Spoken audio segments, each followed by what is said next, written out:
അസ്സലാമു അലൈക്കും വറഹ്മത്തുള്ളാഹ്. പണ്ടൊരു എനർജി ഡ്രിങ്ക് കമ്പനി അവരുടെ ഉൽപ്പന്നം തുടക്ക കാലഘട്ടത്തിൽ അധികം ആളുകളൊന്നും വാങ്ങാനുണ്ടാകാത്തൊരു സാഹചര്യത്തിൽ ആളുകൾ ഈ കൂടുന്ന സ്ഥലങ്ങളിൽ, സബ്വേകളിൽ, ട്രാഷ് ബോക്സുകളിലൊക്കെ ഇവരുടെ കാലിക്കുപ്പികൾ ഇവരുടെ കമ്പനിയുടെ ആളുകൾ തന്നെ കൊണ്ടുപോയിട്ട് അതിൽ നിക്ഷേപിക്കുത്രേ. അപ്പോൾ ഇത് കാണുന്ന ആളുകളൊക്കെ വിചാരിക്കും, ഇത് ഒരുപാട് ആളുകൾ ഉപയോഗിക്കുന്നുണ്ടല്ലോ, അപ്പോൾ നമുക്കൊന്ന് ഉപയോഗിച്ച് നോക്കാലോ എന്ന് കരുതി അവരുടെ വിൽപ്പന കൂടി അങ്ങനെ വലിയ സക്സസ് ആയി. ആ എനർജി ഡ്രിങ്ക് നമുക്കിടയിലൊക്കെ എപ്പോഴും പ്രശസ്തമായി നിലനിൽക്കുന്നുണ്ട്. ഞാൻ പേരൊന്നും പറയുന്നില്ല. അവരിവിടെ ഉപയോഗിച്ചത് മനുഷ്യൻ്റെ ഒരു തരം സൈക്കോളജിയാണ്. സോഷ്യൽ പ്രൂഫിംഗ് എന്ന് പറയുന്ന മനഃശാസ്ത്രപരമായിരിക്കുന്ന ഒരു സംഗതിയാണ് അവർ ഉപയോഗപ്പെടുത്തിയിട്ടുള്ളത്. അതായത് കൂടുതൽ ആളുകൾ ഉപയോഗിക്കുന്നുണ്ട്, കൂടുതൽ ആളുകൾ ഇതിൽ വ്യാപൃതരാകുന്നുണ്ട് എന്ന് കരുതുമ്പോൾ അത് നമുക്കും ഉപയോഗിക്കുന്നതിന് തിരക്കേടില്ല എന്നുള്ള ഒരു മാനസികാവസ്ഥയിലേക്ക് മനുഷ്യൻ വരുന്ന ഒരു സൈക്കോളജിയാണിത്. അതേപോലെ തന്നെ കൂടുതൽ ആളുകളും തെറ്റായി കാണുന്ന ഒരു കാര്യം അത്രയും ആളുകൾ അത് മോശമായി പറയണമെങ്കിൽ മോശമായി കാരം എന്നുള്ള രീതിയിലേക്കുള്ള മാനസികാവസ്ഥയിലേക്ക് മാറുന്ന ഒരു തരം സൈക്കോളജിക്കൽ ഫാക്റ്റാണ് സോഷ്യൽ പ്രൂഫിംഗ് എന്ന് പറയുന്ന ആ ഒരു തന്ത്രമാണ് ഇവിടെ കമ്പനി ഉപയോഗിച്ചിരിക്കുന്നത്. ഞാൻ പറഞ്ഞു വന്നത് അതല്ല.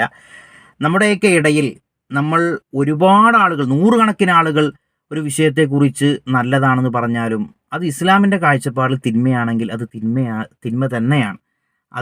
അതേപോലെ തന്നെ നൂറുകണക്കിന് ആളുകൾ ഒരു വിഷയത്തെക്കുറിച്ച് നല്ലതാണെന്ന് പറഞ്ഞാലും അത് ദീനിൻ്റെ കാഴ്ചപ്പാടിൽ തിന്മയാണെങ്കിൽ അത് തിന്മ തന്നെയാണ്.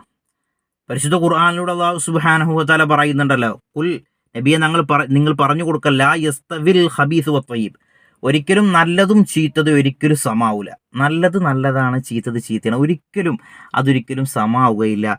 വലൗ അഅജബക കസ്റത്തുൽ ഖബീസ്, അള്ളാഹു പറയാണ്, അത് നിങ്ങളെ ഖബീസിൻ്റെ എണ്ണം എത്രത്തോളം നിങ്ങൾ അത്ഭുതപ്പെടുത്തിയാൽ, ഇത്രയും ആൾക്കാരൊക്കെ അത് നല്ലതാണെന്ന് പറയുമ്പോൾ അത് മോശമാവുമോ? ഇത്രയും ആൾക്കാരൊക്കെ പലിശ ഉപയോഗിക്കുന്നുണ്ടല്ലോ, അപ്പോൾ പിന്നെ അത് മോശമാവുമോ? അങ്ങനെയാണ് ഇപ്പോൾ ആരാ ഉണ്ടാകുക? ഇങ്ങനെയൊക്കെയാണല്ലോ നമ്മൾ ചോദിക്കുക.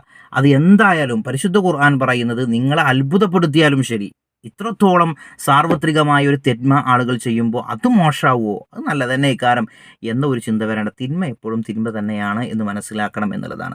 കാരണം മനുഷ്യൻ്റെ, ഞാൻ നേരത്തെ പറഞ്ഞ ആ ഒരു സൈക്കോളജിക്കൽ ഫാക്റ്റിൽ പറയുന്നത്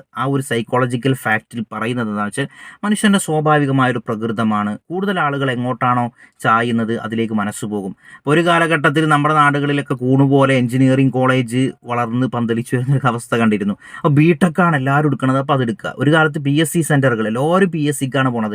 അങ്ങനെ ഇപ്പോൾ ഒരു ട്രെൻഡ് കാണുന്നത് എല്ലാവരും വിദേശത്തേക്ക് പോയിക്കൊണ്ടിരിക്കുകയാണ്. അപ്പോൾ ആളുകൾ കൂടുതൽ എന്ത് ചെയ്യുന്നു, അത് തന്നെ നമുക്ക് ചെയ്യാനുള്ള ഒരു ത്വര വരിക എന്നുള്ളതാണ് ഇത്തരത്തിലുള്ള സോഷ്യൽ പ്രൂഫിംഗ് എന്ന് പറയുന്ന ഒരു സൈക്കോളജിക്കലായിട്ടുള്ള ഒരു കാര്യം എന്ന് പറയുന്നത്. ഒരു മുസ്ലിമായ വ്യക്തിയെ സംബന്ധിച്ചിടത്തോളം അവൻ എപ്പോഴും ഒരു നിലപാടുള്ള ആളായിരിക്കണം എന്നുള്ളതാണ്. ഹബീബായ റസൂലിൻ്റെ ഒരു ഹദീസ് നമുക്ക് കാണാൻ കഴിയും, ലാ തകൂനു ഇമ്മഅത്തൻ. സ്വഹാബികൾ റസൂൽ പറഞ്ഞു, നിങ്ങൾ ഒരിക്കലും ഇമ്മഅത്താവരുത്. എന്താണ് ഇമ്മഅത്ത് എന്ന് പറഞ്ഞിട്ടുണ്ടെങ്കിൽ അതിൻ്റെ വിശദീകരണത്തിൽ മഹാന്മാർ പഠിപ്പിച്ചു തന്നത് കാണാം. സ്വന്തമായ ഒരു അഭിപ്രായമോ ആദർശമോ ഇല്ലാത്തൊരവസ്ഥയാണ് ഇമ്മഅത്ത്. ആളുകൾ എന്താണോ ചെയ്യുന്നത് അതേപോലെ ഞാനും ചെയ്തോളാം, അവരിങ്ങോട്ടെങ്ങനെയാണോ അങ്ങോട്ട് ഞാനും ചെയ്തോളാം, ഈ രീതിയിൽ നിലപാടെടുക്കുന്ന ഒരവസ്ഥയാണ് ഇമ്മഅത്ത് എന്ന് പറയുക. എന്നിട്ട് റസൂൽ പറയണ, ഇൻ അഹ്സനന്നാസു, അല്ലേ, ജനങ്ങൾ നമുക്ക് നന്മ ചെയ്തു തരികയാണെങ്കിൽ അഹ്സൻ, നമ്മൾ നന്മ ചെയ്തു കൊടുക്കും. അവരക്രമിക്കുകയാണെങ്കിൽ നമ്മൾ അക്രമം ചെയ്യും. അവരെങ്ങനെയാണ് അങ്ങോട്ട് തന്നെ ആയിരിക്കും നമ്മൾ. ഈ രീതിയിലുള്ളൊരു ഇമ്മഅത്താവരുത് നിങ്ങൾ. അപ്പോൾ നമുക്ക് ചുറ്റുമുള്ള ആളുകൾ, പ്രത്യേകിച്ചും നമ്മുടെ മുസ്ലിം സമൂഹത്തിനിടയിലേക്ക് ഒരുപാട് ദുരാചാരങ്ങൾ, വിവാഹവുമായി ബന്ധപ്പെട്ടും മറ്റു നമ്മുടെ ഓരോ മേഖല എടുത്തു കഴിഞ്ഞാലും അതിലൊക്കെ നിരവധി ആളുകൾ ഇത്തരത്തിൽ വളരെ സാർവത്രികമായിട്ട് തിന്മകൾ ചെയ്തുകൊണ്ടിരിക്കുമ്പോൾ, പ്രത്യേകിച്ച് പലിശയുടെ ഒക്കെ കാര്യത്തിൽ വരുമ്പോൾ നമ്മളൊരിക്കലും അത് നല്ലതാണെന്ന് വിചാരിക്കരുത്. വലൗ അഅജബക കസ്റത്തുൽ ഖബീസ്, തിന്മയുടെ ആധിക്യം നിന്നെ അത്ഭുതപ്പെടുത്തിയാലും ശരി എന്നാണ് ഹബീബായ റസൂലുള്ളാഹി സ്വല്ലല്ലാഹു അലൈഹി വസല്ലം തങ്ങൾ പറഞ്ഞത്. അതുകൊണ്ട് നമ്മളൊരു മുഅ്മിനാവണം, ഒരു നിലപാടുള്ളവനാവണം. മറ്റുള്ളവർ എന്ത് ചിന്തിക്കുന്നു, മറ്റുള്ളവർ എന്ത് കരുതുന്നു എന്ന് തീരുമാനിച്ചതാവരുത് നമ്മുടെ തീരുമാനം എന്ന് പറയുന്നത്. നമ്മൾ ഇമ്മഅത്താവരുത്. അല്ലാഹു സുബ്ഹാനഹു വ തആല പറഞ്ഞതുപോലെ ഖബീസും തൊയ്യിബും വേറെ വേറെയാണ്. ഖബീസിനെ, തിന്മയെ, തെറ്റായതിനെ, ചീത്ത കാര്യങ്ങൾ ചീത്തയായിട്ടും നല്ലതിനെ നല്ലതായിട്ടും തിരിച്ചറിയാൻ, വേർതിരിച്ച് മനസ്സിലാക്കാൻ നമുക്ക് കഴിയേണ്ടതുണ്ട്. അല്ലാഹു തൗഫീഖ് നൽകി അനുഗ്രഹിക്കട്ടെ. അസ്സലാമു അലൈക്കും വറഹ്മത്തുള്ളാഹി.